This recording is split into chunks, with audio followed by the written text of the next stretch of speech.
کنار مزارت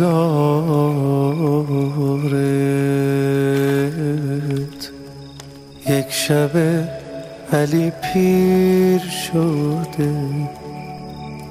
بلند شو خانومم،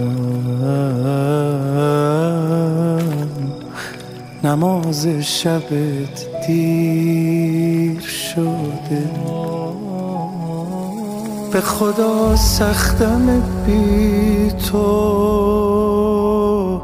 میبینی فاطمه تنها،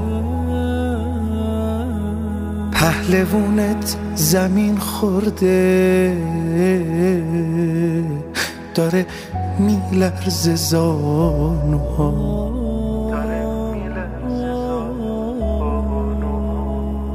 40 تا قریبه،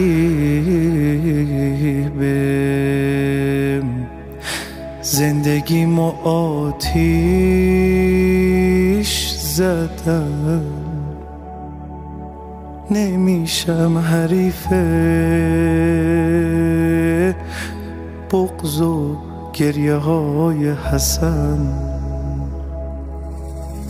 پاشو زینب پریشونه، روزه میخونه با اما. شبایی که حسین تشنه است، کی بهش آب بده زهرا؟ هرچی فاتحه میخونم نمیگیره دلم آروم.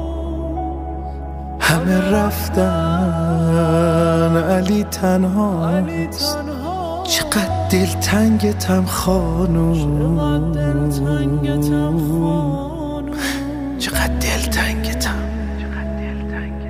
خدایا به دادم برس،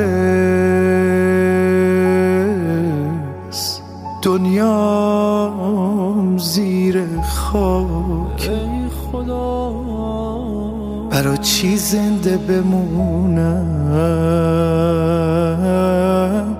زهرام زیر خاک. زهرام زهرام زهرام